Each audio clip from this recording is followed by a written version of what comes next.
ते कारभारीन चौरंगाच्या खुरा.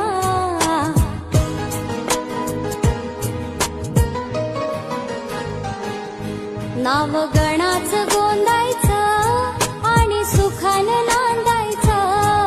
गाव देवाच्या हुकुमानं नातं नव्यानं सांधायचं. भेट दिली ही गाव देवानं, भेट दिली